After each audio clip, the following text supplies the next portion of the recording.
Ladies and gentlemen, I present to you President Karl Oxholm III.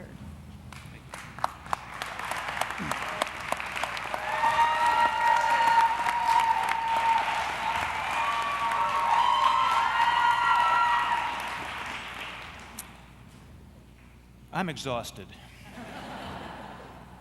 Really, this kind of event isn't supposed to happen until much later in your career, like when it's over. And I don't think I've been called Carl that many times since second grade. It is so wonderful. It's so wonderful to have our family and friends join us here. Our sons, Ted and Jeff, and his future wife, Peta, just 5 more weeks. Yeah. My brothers, Paul and Tom, and their families are here. Our cousins, Greg and Ann and Lisa. Are Ann and Lisa here? Yes? Excellent. Debbie McKinley, who has helped our family through one of its most emotional times. Thank you so much for being here. Kim's best friend from college, Syracuse, Vicky. My best friend from college, Mac. And our best friend from Harvard, Shelley. Where's Shelley? Over there. You, Shell. My Drexel family. Too many to notice, too many to name. Wave your hands. Where's Drexel folks? Thank you so much for being here. You're over there. Yeah. It's very bright up here. And AU students. Thanks for waiting up there for me. It's nice of you, yeah? Thank you, everybody up here. And yes, there is dinner afterwards. And to answer the question you're probably asking yourselves right now, about 18 minutes. It is really impossible for you who are just coming here today to realize that yesterday this gym was filled with hundreds of posters as our seniors were giving their capstone experience and explaining what they had done. Today it's just been transformed. We had the honors convocation this morning, and we have this today, and I'm absolutely sure that our staff worked absolutely all night long to make it so beautiful as this. So I wanted to start off by thanking our wonderful staff. You are wonderful people.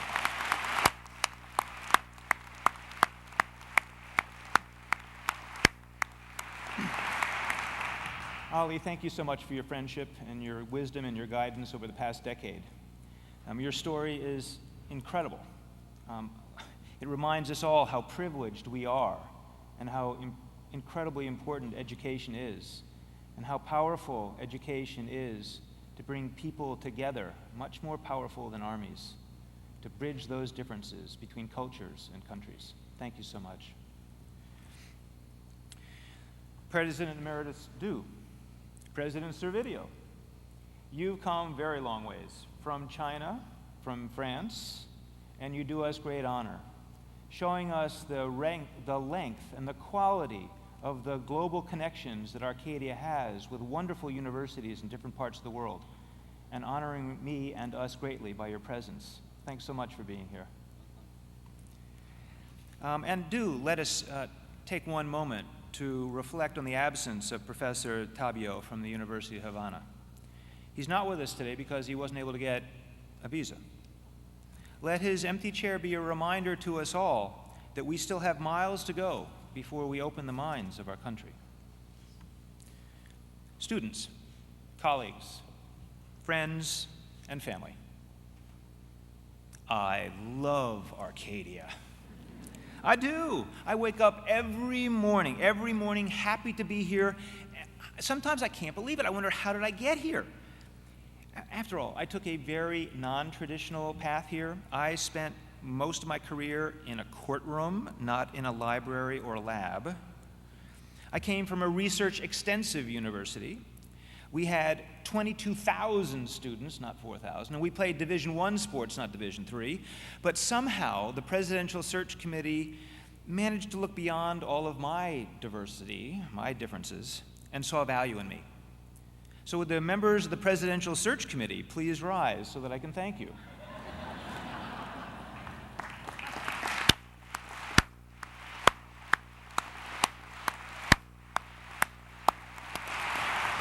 Now, the decision to actually welcome me to this community was made by the trustees.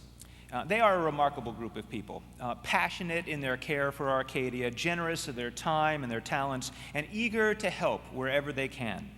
While many have responded to the requests for assistance I've given over these last several months, first among them, with her time and her patience, has been our board chair, Peggy Steele. You honestly can only imagine the variety of things that she and I have had to discuss and the time that she devotes to her charge. Peggy, members of the Board of Trustees, I cannot thank you enough for the incredible honor you've given to me, and I will do my very best to work my hardest and best every day to make you very proud of your decision. Thank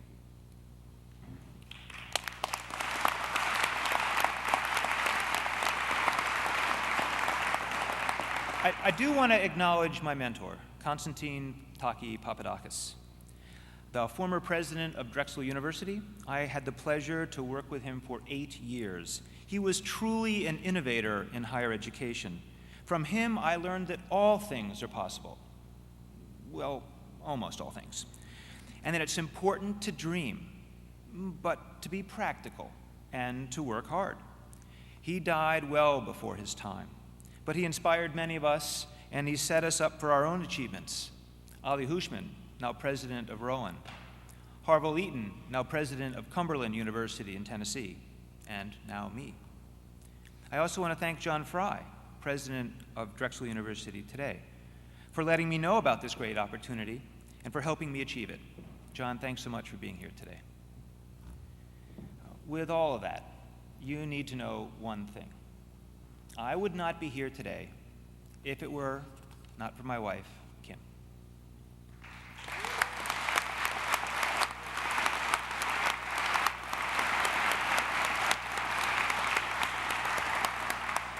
We met at the Kennedy School of Government at Harvard 35 years ago, and we've been together ever since.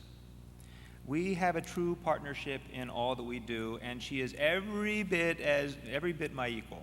And as Anna Maria said, there were a number of people who were asking if she could put a resume in when we were interviewing here. Together, we've had a wonderful life, including having 2 wonderful sons, Ted and Jeff.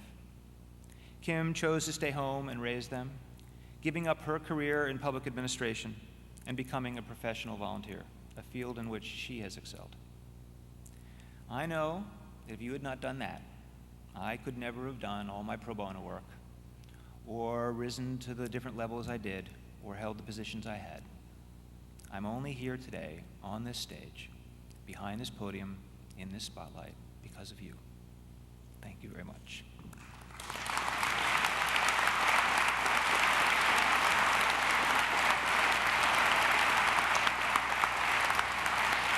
I have now been here for a year, just about, and over that time, without much fanfare and without much help from me, really, Arcadia has opened new centers in Syracuse, Italy, in Ankara, Turkey, and in Melbourne, Australia.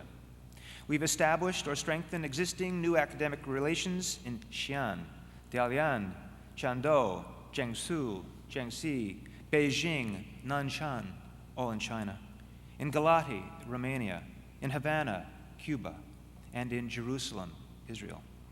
We have expanded our engagements in Paris, Rome, Russia, and Singapore.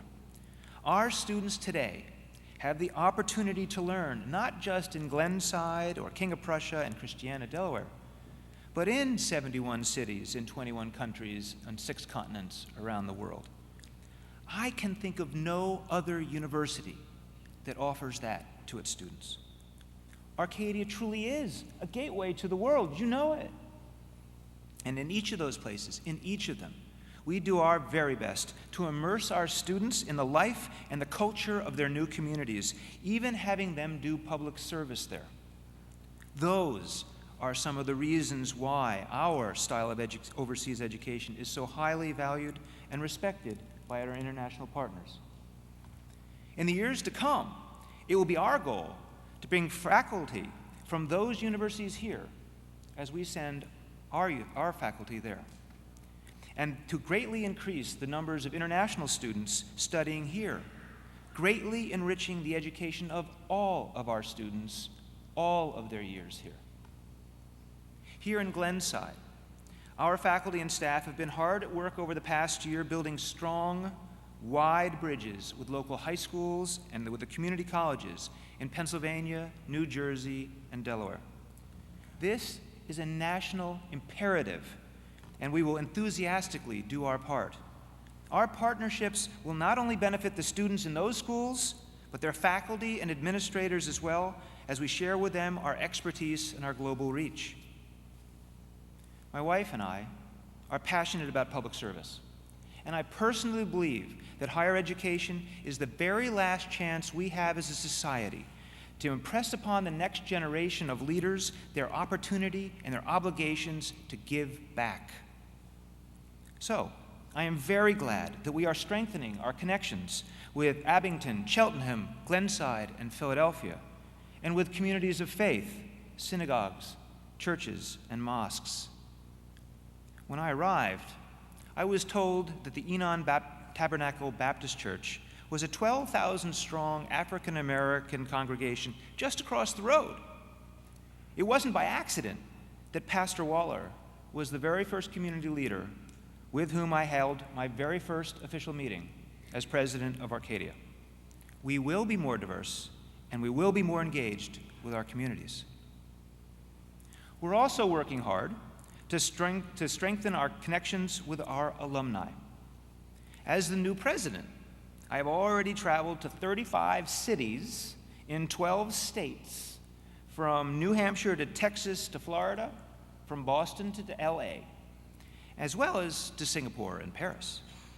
I've met almost 400 alumni from the classes of 2011 to 1941, a span of 70 years. And I'm particularly honored that so many alumni of Beaver College and Arcadia University are here today. If you would, please rise or raise your hand so we can thank you as alumni of this wonderful place. Please rise. Alumni.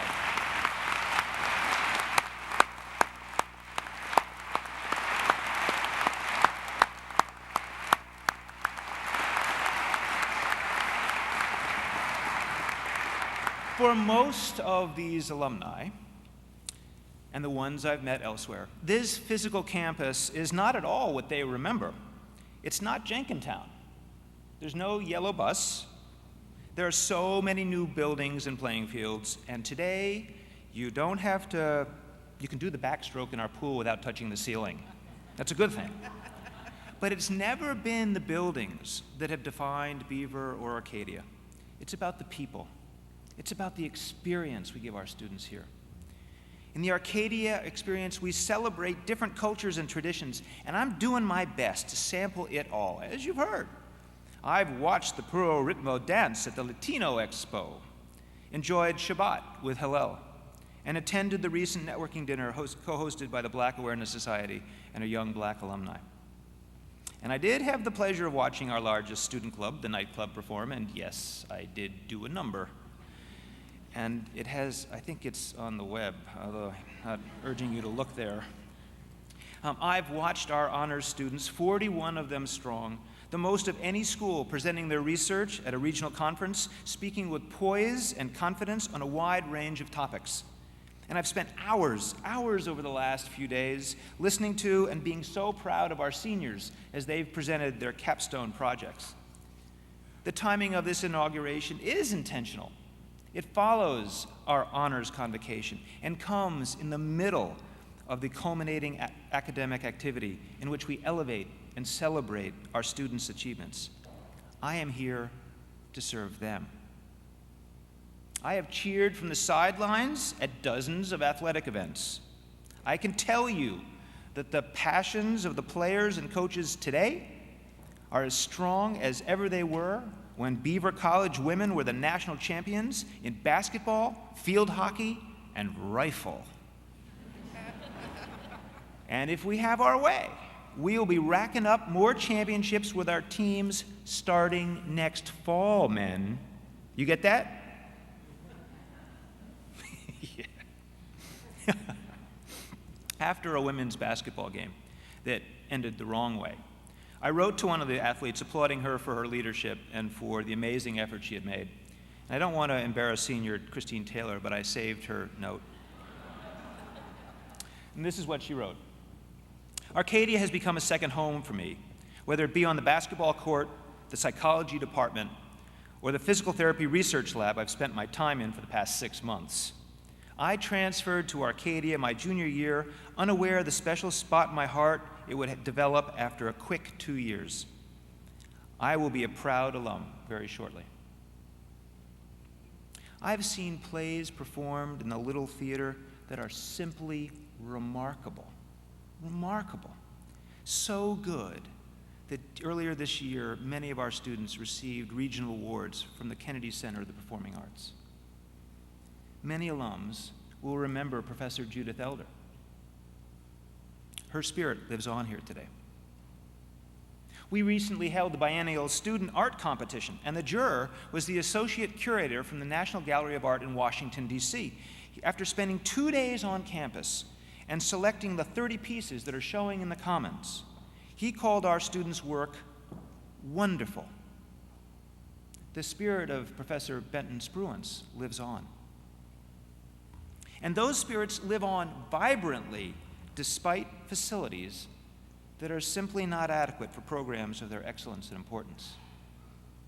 Imagine what we could do with a new fine and performing arts center in the center of campus. We really must move on that long-discussed vision and make it become real. I'm here to lead that effort. Earlier this semester, I experienced Research Expo, where students in biology, chemistry, pre-physical therapy, and psychology are required to present their research in a way that even a neophyte could understand.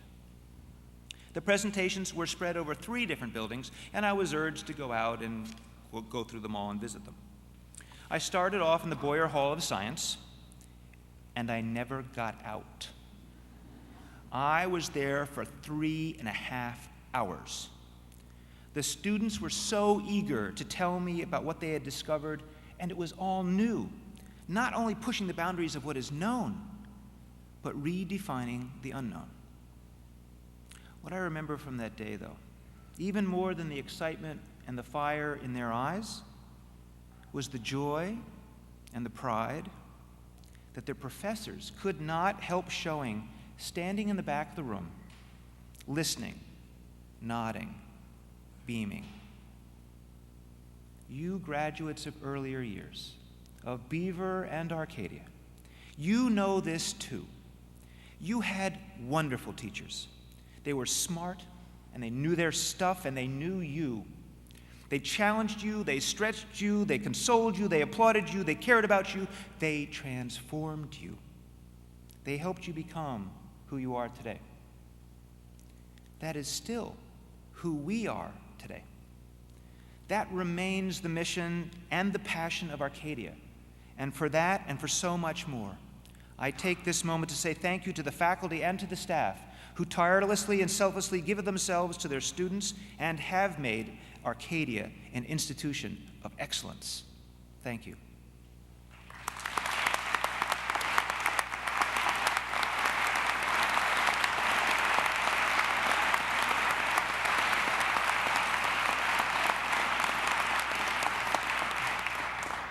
But facilities do matter. Anyone who has been in Boyer knows that we are making the very best use we can of that building. But you can imagine, can you imagine what we could do, what we could investigate, what we could discover if we had a new building that was designed to support our students and our faculty as they explore subcellular space, create new compounds, and work on NIH grants? If we are to reach our potential as a university, we simply must have a new science center. And I am here to get us that. Each and every day, we are transforming the lives of our students. Just this past month, we sent over 300 first-year students to 15 countries for spring break. It's called Preview because we hope it will encourage them to further deepen their curiosity and their quest for a global education. It's an academic program with specific subjects being studied, readings and classes held in advance, projects and reflection required, and then they participate in the Global Expo when they present their experiences to the whole campus here in Glenside. I went with some of them, and I saw the changes it makes in them. Remarkable changes for just 1 week. Virtually every one of them returned with greater personal confidence and with a whole new appreciation for what it means to be a citizen of the United States of America and a student at this great university. One of the students wrote me afterwards about his experiences, and I find his comments particularly compelling. This is what Jason Flores wrote. After preview, I see the world in such a different way. I have never left the country, so this was a brand new experience for me. The world seems much smaller to me now. My experience in China has filled me with a hunger to be more globally aware. Through the news in America, we often do not get an adequate amount of information about countries around the world. They used to seem so far away and unreal to me.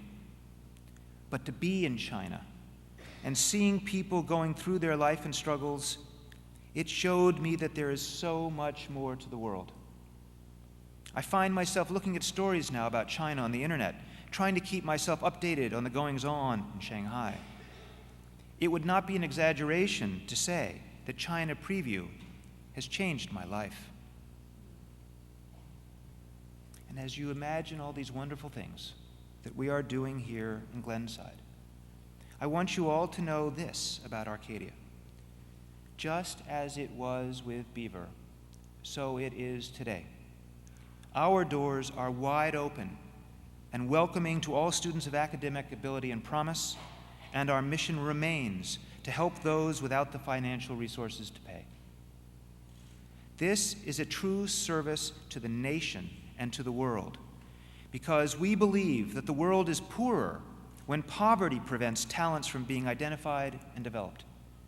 And I want to thank our alumni and other donors who have established over 40 endowed scholarships to support students here. Thank you.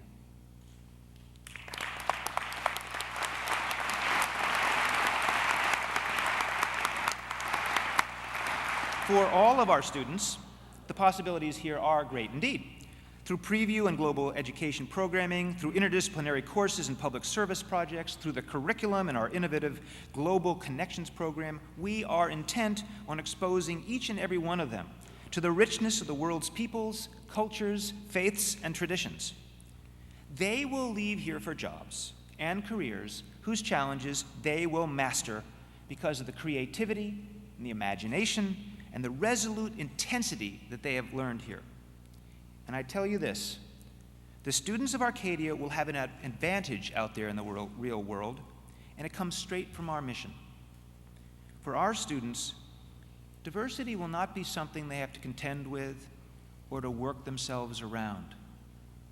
Having experienced the world firsthand, they will see in diversity a richness that adds value and perspective, whether it's a colleague in the office, a business partner overseas, or a customer or patient.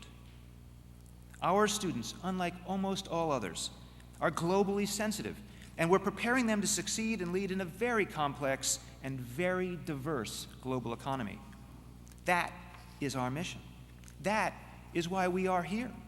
Each of us is privileged to be part of it because it is with a sense of purpose that we can meet each new day and each new challenge, because of the joy that comes from seeing growth and achievement in the eyes and the minds of our students. And because each and every day we are creating scientists in how we think, artists in what we do, athletes in our STEM, passionate about our lives. From the Commons, our newest building, we can now look out and in a single gaze be reminded of the history of this wonderful institution, from the Wishing Well to Gray Towers Castle, from Landman Library to the Jane Curtin wing of the Health Sciences Center, in which our nationally top-ranked physical therapy program teaches its students and helps restore a measure of freedom to their patients. We see the flags of the countries to which our students have been going since 1948. It's from that long, proud history of academic innovation and excellence, community service, and global concern, of Beaver College and Arcadia University that our future is rising before us. It is springtime here in Arcadia. The skies over our heads are brightest blues. The trees are glorious greens. There is a strong wind at our back, and a clear path lies ahead. And yes, there are clouds overhead. But we survived Irene. This is a wondrous place. I love it. We have all the ingredients of success here, and I am eager to help us realize our enormous potential. Thank you all once again for giving me the privilege and the honor of being the 20th president of Arcadia University.